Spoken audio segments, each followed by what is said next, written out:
un mentor là, tente de créer un mini-moi. Et c'est trop facile dans les relations mentorales, des fois, on le dit au mentor, d'avoir un mentoré qui pense comme vous. Et là, le mentor dit « Ah, c'est le fun, il pense comme moi ». Et il arrête de poser des questions puis de vous amener dans la découverte de vous. Donc, cherchez quelqu'un qui va essayer de vous faire sortir de votre zone de confort. Et bien sûr, ça prend une personne généreuse, disponible et ouverte, comme je le mentionnais tantôt, mais aussi quelqu'un qui est capable de communiquer, qui est capable d'interagir avec vous. Comment vous trouvez un mentor? Comment vous choisir un mentor? Comment le garder aussi? C'est important. La première chose qu'il faut faire, c'est de trouver quelqu'un qui, en fait, qu'on voit comme un modèle. Je le mentionnais tout à l'heure. Si vous n'avez pas une personne, vous pouvez faire une liste de personnes. Moi, j'aimerais avoir tel ou tel mentor. Regardez cette liste-là.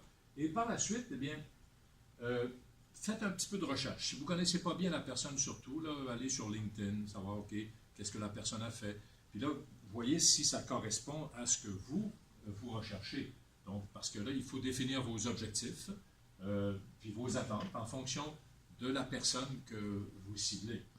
Et un mentor là, pourra vous aider seulement dans la mesure où vous savez ce que vous voulez. Alors, on ne va pas chercher un mentor si on ne sait pas ce qu'on veut.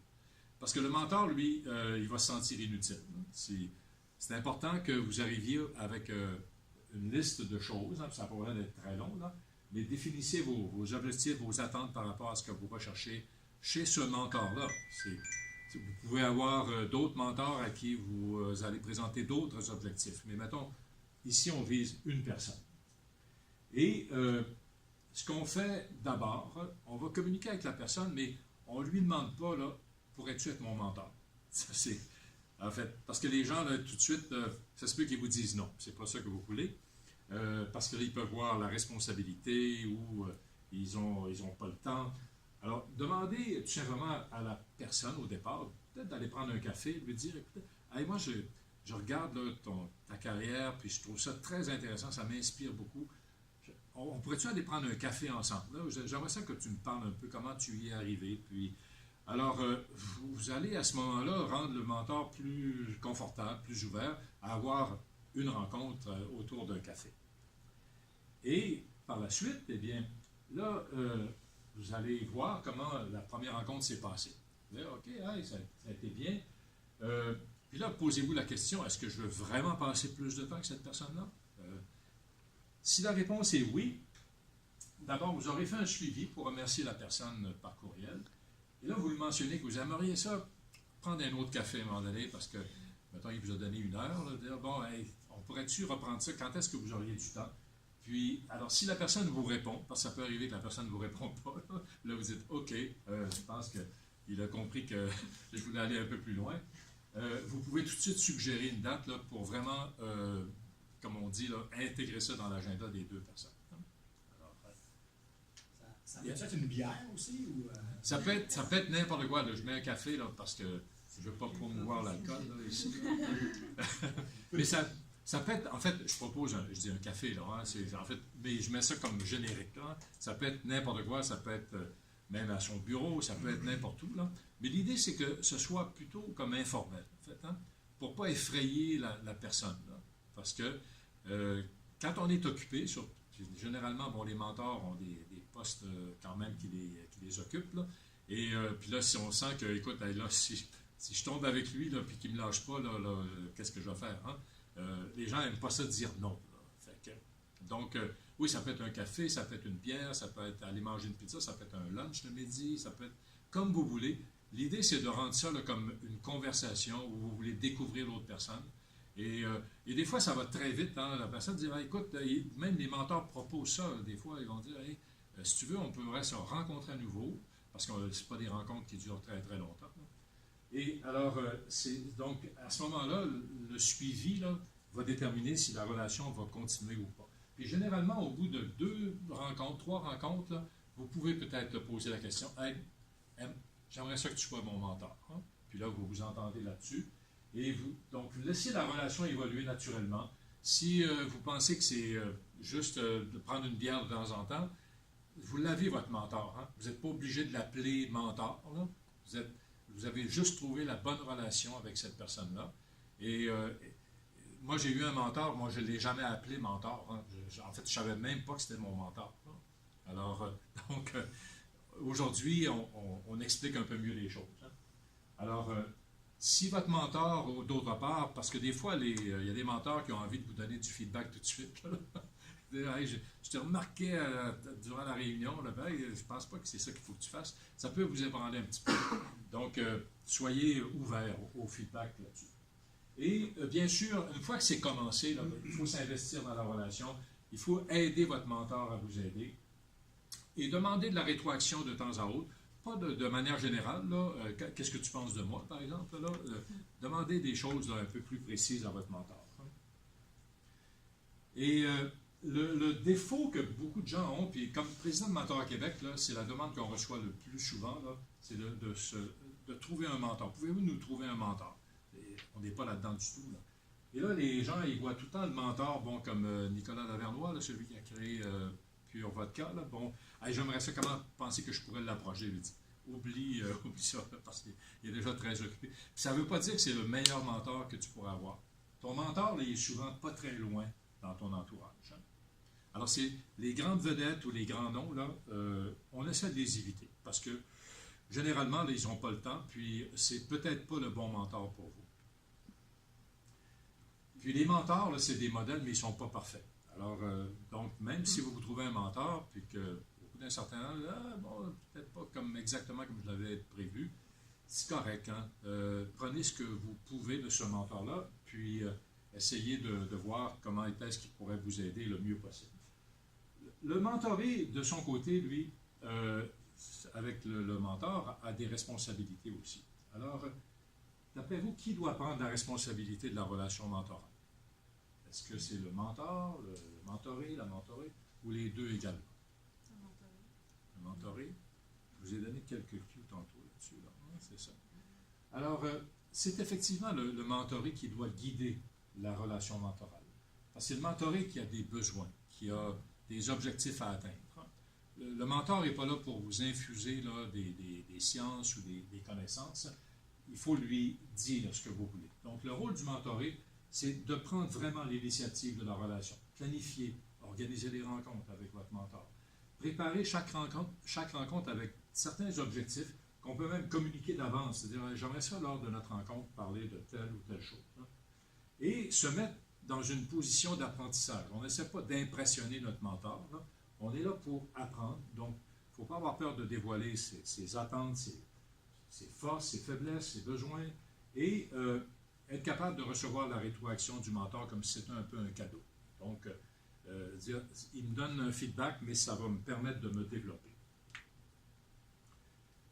Ce que les mentors disent, puis ça vient de la recherche, hein, ce qu'on veut d'un mentoré, c'est qu'il soit motivé, ouvert d'esprit, qu'il est prêt à écouter des suggestions, mais en même temps exercer son propre jugement. Le mentor ne s'attend pas à ce que, si vous donne des conseils, que vous suiviez ces conseils absolument. C'est sûr que si vous ne suivez jamais ses conseils, il va dire, ben là, quelque chose qui ne marche pas là, dans notre relation.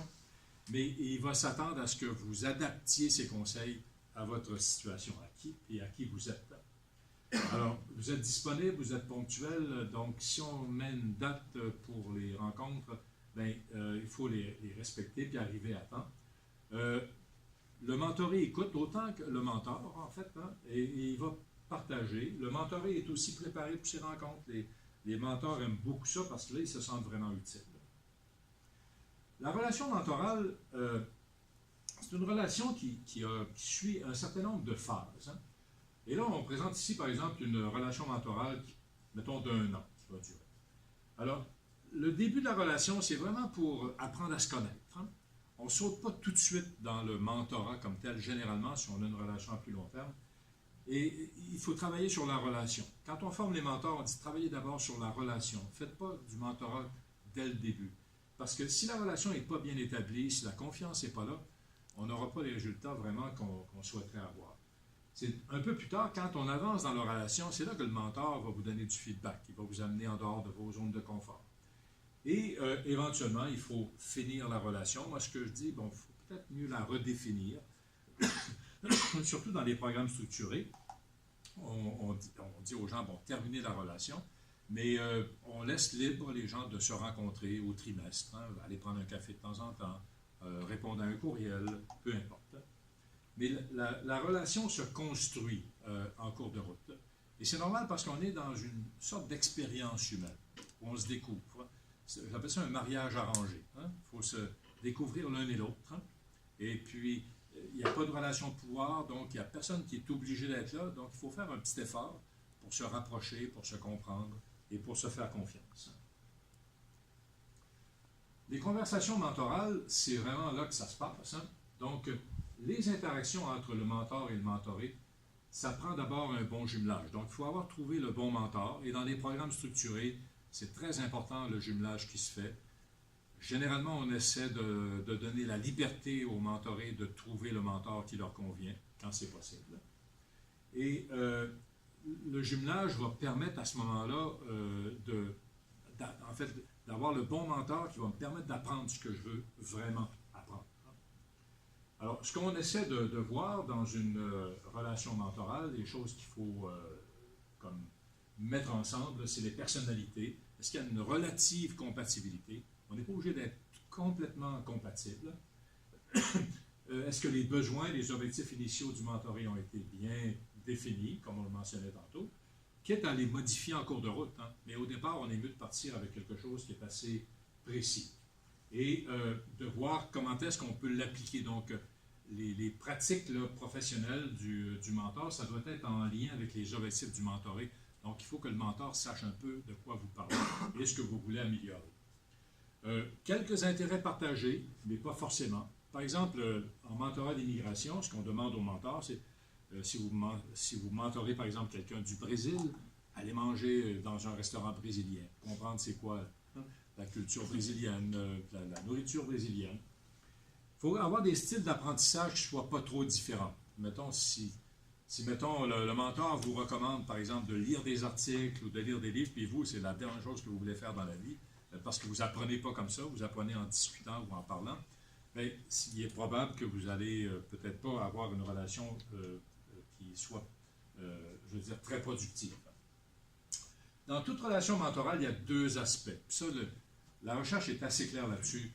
On va parler de la vie professionnelle, perspective carrière. Mais il y a toujours une partie de la vie personnelle, parce que ça arrive, ça, dans la vie, là, il y a toutes sortes de choses qui peuvent avoir un impact durant la période de la relation mentorale. Quelqu'un peut avoir un enfant ou des obligations familiales, et on va en parler à son mentor, sans doute parce qu'on lui fait confiance, et on a envie d'en parler parce que ça a un impact sur notre vie professionnelle. Alors, cette partie-là revient toujours, et quand on parle aux mentors là-dessus, on les prépare. Comme je parlais du programme de Femmes en finance tantôt, le programme de Femmes en finance était vraiment axé au départ sur la vie professionnelle. Et lorsqu'on a fait la première cohorte, qu'on a évalué les DIAD, on a réalisé que plus de 50% des conversations tournaient autour de l'équilibre vie au travail et vie familiale. Et les mentors n'étaient pas vraiment préparés à ça, parce que l'autre s'attendaient, OK, je vais aider les femmes dans leur carrière. Alors, on a modifié la formation, la préparation des mentors pour qu'ils puissent tenir compte de ça, parce que dans la vie des femmes professionnelles, c'est excessivement important. En fait, plus que pour les hommes, c'est vrai, c'est de plus en plus important pour les hommes, mais pour les femmes, il y a une plus grande préoccupation par rapport à ça. Savoir, est-ce que je dois accepter tel poste? Parce que là, écoute, je vais être moins souvent à la maison, il faut que je voyage. Et donc, à ce moment-là, les hommes qui ont eu des carrières plus longues peuvent les accompagner là-dedans. Et ça a permis aussi aux mentors dans les organisations de comprendre mieux les défis que les femmes avaient. Donc, les mentors apprennent aussi quelque chose. Et dans ce cas-là, ça a été vraiment extraordinaire. Parce que les PVP Finance qui sont dans leur tour d'ivoire, souvent, ils ne connaissent pas ces problèmes-là. Quand ils deviennent mentors, ils découvrent tout un autre monde. Alors, donc, le continuum du mentorat, vraiment, c'est qu'il y a la partie qu'on appelle instrumentale, et puis donc le soutien à l'emploi, le transfert de connaissances, les possibilités, les besoins pratiques du mentoré. Il y a aussi toute la partie de développement de la personne dans un nouveau contexte. le guider dans des transitions de vie et d'ajustement, donc de la personne, le savoir-être beaucoup. Fait que ces deux éléments-là vont normalement se retrouver dans les relations mentorales. Là, c'est beau, on a dit, hey, c'est le fun, on va se trouver un mentor, mais là, est-ce que vous êtes mentorable? On pose de plus en plus la question aujourd'hui. Alors, est-ce que vous êtes mentorable? C'est des choses, bon, est-ce que vous êtes trop actif et engagé? Je veux dire, vous voulez vraiment cette relation-là? Vous avez l'esprit ouvert à la différence? Un mentor ne sera pas comme vous. Est-ce que vous êtes prêt à essayer des nouvelles choses? Si vous pensez que votre mentor ne vous donnera pas de défi, c'est de vous tromper là, sur l'objet de la relation mentorale. Est-ce que vous êtes honnête par rapport à vous-même pour clarifier vos besoins? Comme je le disais tantôt, là, votre objectif, ce n'est pas de vous démontrer comme étant la personne qui sait tout à votre mentor. Hein? Et réfléchir aux questions que vous avez et puis les poser, clairement. Les bons mentors, c'est ça. Les bons mentoristes, c'est ça qu'ils font. Et vous investir dans la relation, le mentionner également. Avoir de la gratitude, dire merci à son mentor de temps à autre. Hein? Et puis, de s'engager aussi à redonner au suivant. Alors, si on reçoit le cadeau du mentorat dans votre esprit, dites-vous, éventuellement, vous avez aussi l'intention de remettre, peut-être pas tout de suite, mais vous dites, OK, moi, éventuellement, j'aimerais ça aussi être un mentor. Alors, quand on est comme ça, on est généralement mentorable. Les objectifs, j'en ai parlé un peu, mais c'est vraiment la toile de fond là, pour démarrer la relation. Et ça peut évoluer en cours de route. Donc, c'est même bon de réviser vos objectifs dans le cours de la relation mentorale. Et dès le départ, c'est aussi important d'en discuter que les objectifs eux-mêmes. Parce que vous avez sans doute décidé que c'était vos objectifs, mais plus vous en parlez avec votre mentor, plus il vous pose des questions là-dessus, plus vous réalisez, OK, ben, c'est peut-être pas le meilleur objectif que j'aurais pu choisir. Peut-être que mon mentor vient de m'en faire découvrir un autre. Et là, vous allez peut-être les réaligner, vos objectifs, en fonction de ces discussions-là.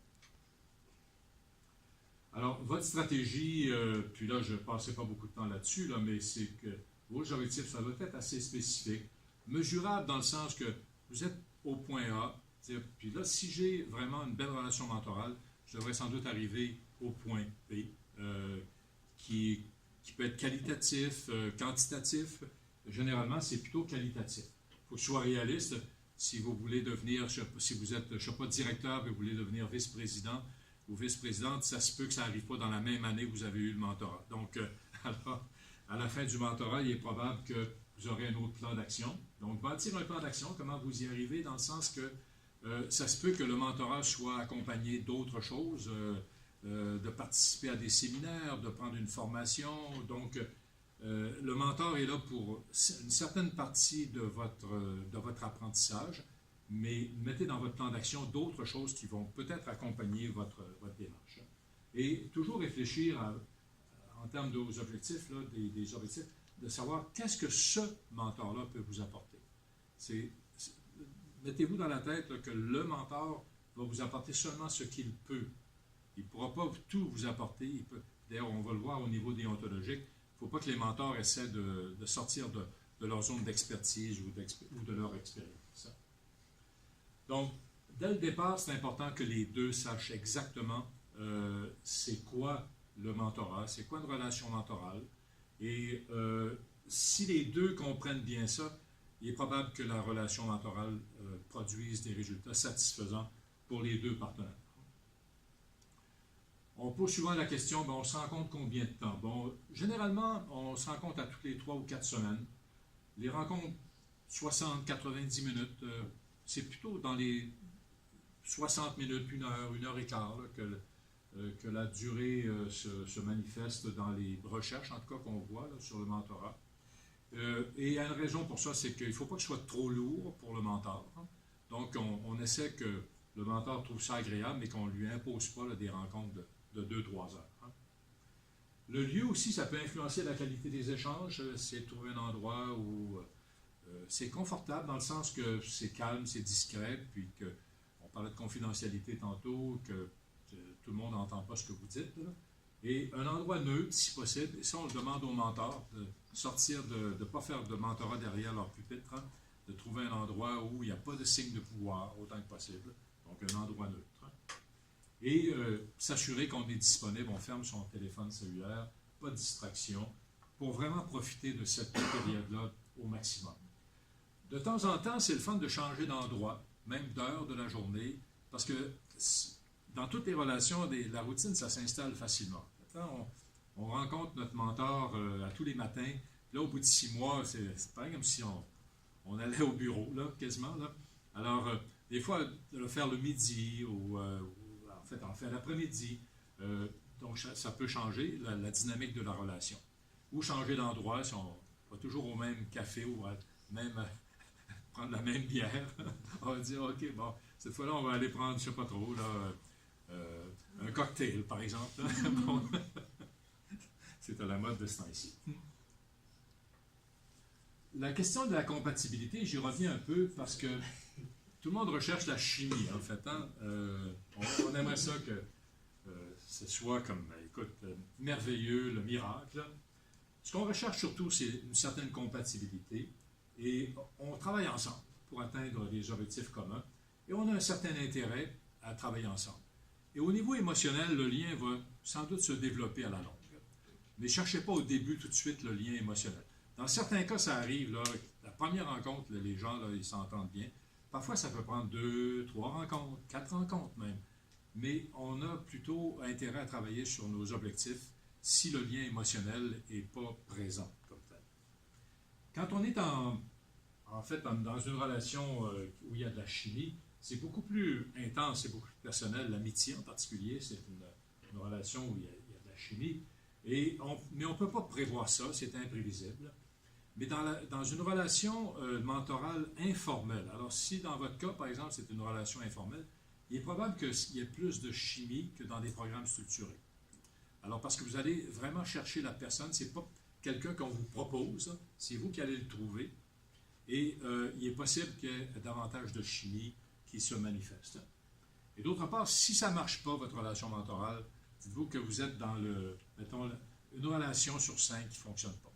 Donc, dans tous les programmes qu'on voit, programmes structurés aussi, là, il y a des relations qu'on pense qu'elles allaient fonctionner au départ, mais qui, au bout du compte, ne sont pas aussi efficaces.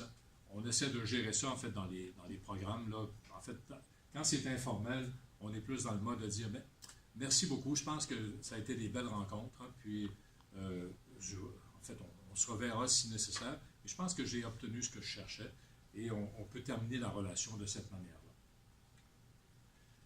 Dans les relations mentorales, ce n'est jamais les grandes choses. On n'a jamais l'impression d'avoir appris là, beaucoup. Là. C'est souvent des petits éléments qui font la grande différence dans votre carrière, dans votre vie. C'est des phrases que le mentor a dites, c'est des choses tout à coup que vous avez comprises. Alors, la relation mentorale donne lieu à ça dans des conversations. Tout à coup, il y a ce qu'on appelle le flash ou l'insight. Hein? Puis que votre mentor vous parle d'une expérience qu'il a vécue, tout à coup, hey, ça m'éclaire beaucoup. Et c'est pour ça qu'il ne faut jamais, quand on termine une rencontre, de dire ah, il ne s'est pas passé grand-chose aujourd'hui. Vous ne le savez pas, en fait. Hein? Vous allez le réaliser peut-être après. Ça vous revient en mémoire, une chose importante que votre mentor vous a dit. Quand on est dans une relation mentorale, il y a toujours une partie éthique qui est importante. Donc, c'est sûr qu'il faut avoir des bons comportements. Quand on est dans une relation informelle, c'est plus simple. Là. Mais par exemple, dans les programmes qu'on a vus dans les universités, où il y a des professeurs qui ont volé littéralement les idées de leurs élèves. Hein. Dans le domaine de l'entrepreneuriat, on est très sévère au Santec, qui est un incubateur à l'ETS. Hein. Les mentors signent des ententes là, qui sont assez étoffées pour jamais investir, par exemple, dans la compagnie, même parce qu'ils accompagnent un entrepreneur là, qui a une idée extraordinaire. Hein. Alors, ils ne peuvent pas investir dans la compagnie jusqu'après 2 ans après leur relation. Et d'autre part, ils ne peuvent pas prêter d'argent, parce que les entrepreneurs, ça peut leur arriver qu'ils ont besoin d'argent. À partir du moment où le mentor prête de l'argent, il crée une relation de pouvoir. Hein. Et bien sûr, il y a toute la question de respecter les brevets, en fait, toutes les idées. Et alors, dans certains domaines, c'est plus important que d'autres. Dans votre domaine, c'est peut-être moins critique. Là. mais quand même, là, il faut respecter la confidentialité. Parce que votre mentor, ça se peut qu'il vous raconte des choses là, à propos de personnes que vous connaissez, et puis, mais il vous fait confiance. Hein? Alors, de les répéter, ce ne serait pas une bonne chose. Hein? Finalement, le mentor, là, il ne peut pas avoir réponse à tout. C'est pour ça que tout à l'heure, on parlait de mentor dans différents aspects de sa vie. Alors, il y a un mentor qui peut vous aider dans tel domaine, pour votre carrière, ou même personnellement, puis un autre qui va vous aider autrement. Et le mentor peut vous proposer d'autres sources. Les bons mentors, ils font ça. Ils vont dire, écoute, moi, je ne le sais pas, là, mais je connais telle personne qui pourrait peut-être t'aider. Les bons mentors font ça, et c'est comme ça qu'ils vont le faire. Les conflits d'intérêts, peut-être moins dans votre cas, là, mais je donnais des exemples au niveau de l'entrepreneuriat où ça se manifeste. Hein. Et s'il y a des difficultés, comme je le mentionnais, là, de l'idée d'avoir chacun la meilleure compréhension possible, c'est quoi le rôle de chacun. Si ça ne devient pas clair, là, généralement, il faut clarifier son rôle. Si vous voyez votre mentor devient comme un consultant, par exemple, là, puis il vous impose des choses, dit voici la chose que tu devrais faire, bien là, est-ce qu'on peut s'en parler, là, ça? Parce que j'ai un peu d'inconfort là, à appliquer cette idée-là, et donc ramener votre mentor à l'ordre à cet égard-là. Mais généralement, les mentors, les bons mentors, ils ne font pas ça. Le mentorat, prenez ça vraiment comme une expérience humaine. Parce que la démarche mentorale peut sembler être, bon, dans les organisations, un exercice pour aider les gens, comme si c'était comme les ressources humaines qui imposaient quelque chose. Mais les organisations en général, vous allez le voir, les ressources humaines sont très peu impliquées dans les programmes de mentorat. C'est généralement quelqu'un d'autre qui s'en occupe, hein, parce qu'on ne veut pas que ce soit perçu comme un autre processus de ressources humaines. Et les gestionnaires de haut niveau détestent généralement les processus de ressources humaines. Il faut que tout le secteur des ressources humaines repense son approche avec les gens dans les organisations. Alors, le mentorat, dites-vous que c'est une expérience humaine. Il peut arriver toutes sortes de choses, mais prenez-les pas comme si c'était un exercice de ressources humaines là, qui a bien fonctionné ou qui n'a pas bien fonctionné. Et c'est vraiment vous, les deux partenaires, qui décidez comment ça va se passer. Et je reviens un peu sur l'idée de remettre au suivant. Il faut vraiment prendre le mentorat comme une flamme qui vous est transmise. Et puis, votre rôle à venir, c'est de la retransmettre à d'autres. Et ce n'est pas parce que vous allez aider des dizaines d'autres personnes que votre flamme va être moindre. Elle va rester aussi forte. Et c'est ça l'idée du mentor, en fait, hein, c'est de transmettre sans espérer avoir quelque chose en retour, parce qu'on a déjà ce qu'on a vécu comme expérience à donner, puis c'est pas parce qu'on le donne qu'on le perd. Hein? Alors, ça va juste aider quelqu'un d'autre à mieux fonctionner dans sa vie ou dans son rôle comme gestionnaire. Alors, ça complète là, ma présentation, puis je ne sais pas si vous avez des questions ou... oui. Moi, j'en ai une. Quel type de personne vous pensez qu'il est préférable pour nous d'approcher, disons, notre patron immédiat? Je pense pas que ce soit la meilleure personne, mais quelqu'un quand même relativement près de nous dans notre organisation et qui pourrait devenir un ancien patron ou un éventuel patron à court terme, moyen terme. Est-ce que vous pensez que ces personnes-là devraient être évitées? C'est une bonne question. D'abord, le patron ne peut jamais être le mentor de ses employés. En fait, hein? Il peut être le mentor d'employés d'autres secteurs ou d'autres départements, mais le mentor est en fait, le patron peut être un coach, par exemple. Hein? Alors, son rôle, il va coacher, il va développer des habiletés chez la personne dont elle a besoin dans son rôle présentement. Alors, la question de savoir qui peut me mentorer, d'abord, on ne va pas trop dans l'organisation. Il ne faut pas qu'il y ait plus que 2 niveaux de séparation entre où le mentoré est et le mentor. Parce que, passé 2 niveaux, le mentor, il a moins conscience des problématiques que vous vivez comme tel. Hein? Je le disais tout à l'heure, on voyait ça mettons, dire, OK, où je peux trouver un mentor? Vous allez chercher quelqu'un qui dans votre esprit, est une personne qui a réussi, qui fonctionne bien dans l'organisation et qui pourrait vous aider. Ça peut même être un collègue, des fois, en fait. Hein? Ça peut être pas nécessairement un cadre là, qui est au-dessus de vous. Parfois, ça peut être un collègue dans un autre département. Vous dites, hey, c'est une personne inspirante. Là. Puis, on va aller chercher à ce moment-là ces gens-là parce qu'on a l'impression qu'on va apprendre d'elle. Et alors, la question de la, en fait, de la hiérarchie est importante parce que vous n'allez pas non plus chercher la personne qui est à 2 niveaux au-dessus de votre patron, en fait, hein? Parce qu'il y a un lien hiérarchique. Hein? Alors, on va toujours essayer de trouver quelqu'un qui n'est pas dans votre ligne hiérarchique. Comme ça, la personne vous n'aurez pas l'impression d'être évalué et la personne n'aura pas tendance aussi à vous évaluer. Parce que, et d'autre part, vous ne créez pas non plus de friction entre votre patron et le patron en haut. Parce que les patrons, en fait, on le voit dans les programmes structurés, des fois, ils disent, ben, pourquoi mon employé se fait mentorer par telle personne dans un autre département? Puis là, des fois, c'est quelqu'un qui est plus haut que lui. Alors, il se sent un peu insécure. Fait qu'on rassure les patrons, on leur dit, non, c'est vraiment une autre démarche, là. Toi, tu restes responsable de l'employé, de son évaluation, mais l'autre personne, c'est pour développer d'autres habiletés au niveau de la carrière dans ton organisation. Alors, ma fille qui travaille pour L'Oréal, elle a une mentor, elle, qui est à Toronto, mais qui n'a rien à voir avec son département, puis il change souvent de département. Je ne sais pas si ça répond à votre question. Hein? Oui. Oui. Oui. Moi, j'ai une question parce que là, on a parlé d'un mentor qui est inspirant, par exemple, un mentor qui répond un peu plus à nos besoins. Est-ce que, mais là, je suis comme un peu, comment dire, je vois plus un idole. Est-ce qu'un mentor peut être un idole, soi-disant comme par exemple un directeur ou un collègue pour dire, oh, un jour, je voudrais être comme lui? Est-ce que ça peut être aussi un mentor? Oui, c'est sans doute pas une façon idéale là, d'aller chercher un mentor. Si on peut voir un modèle là, comme tel. Oui. Quand on parle d'idole, généralement, bon, je peux dire, bon, Gandhi, c'est mon idole, ou je sais pas, c'est des gens qui ne sont pas accessibles généralement quand on parle d'idole.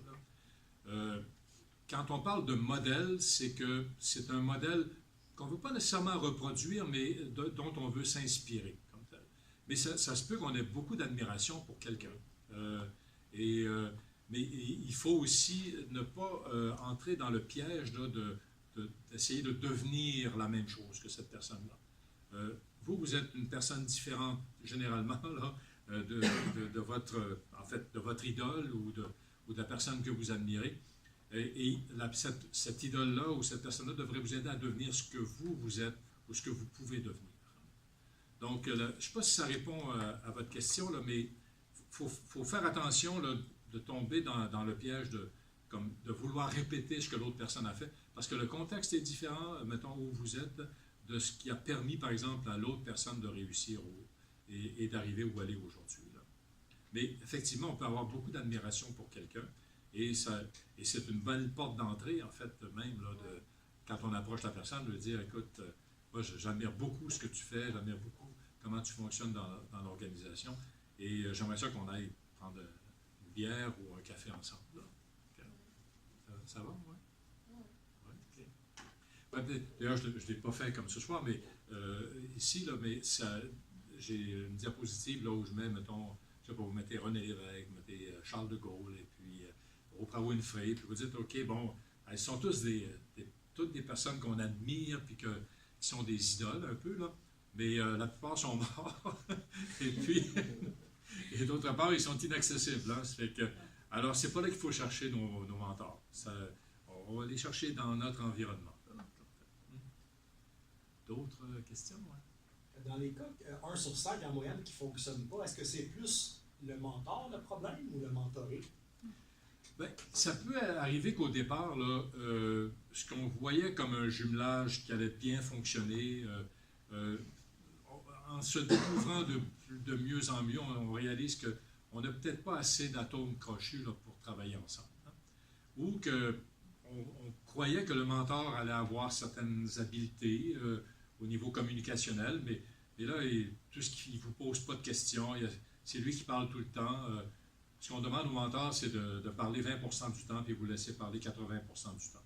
Alors, mais si le mentor prend le plancher, puis devient comme trop directif, à ce moment-là, la relation mentorale devient autre chose que du mentorat, et c'est des relations qui avortent, là, souvent en cours de route. Mais ça peut être le mentoré aussi, on l'a vu ailleurs, là, le mentoré qui est très occupé. En fait, c'est ça des fois, on a souvent le problème des mentorés qui sont plus occupés que les mentors. En fait, ils annulent les rencontres, les réunions, et puis le mentor, il devient un peu découragé. Ben, écoute, moi j'avais prévu 1 heure là, pour notre rencontre, puis là, tu m'annules, ça fait 2-3 fois. Fait que là, il perd complètement sa motivation. Ça peut arriver, ces choses-là également. D'autres questions? En fait, c'est pas une question. Je voulais juste savoir, une fois que la personne a atteint son objectif et que la relation continue, est-ce que ça rentre dans le cadre du mentorat ou comment vous qualifierez cette relation-là?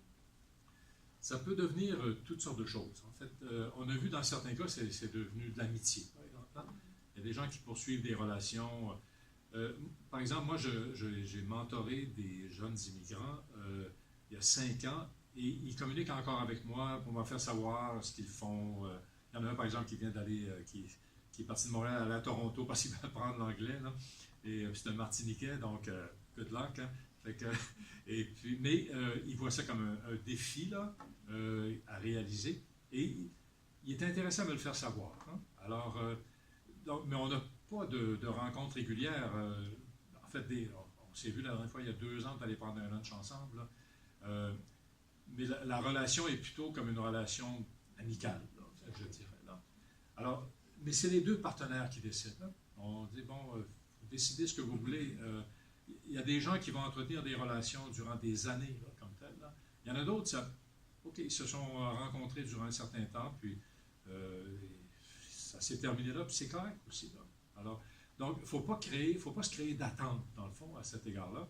Et il ne faut pas non plus être désappointé si ça se maintient pas. Oui? D'accord.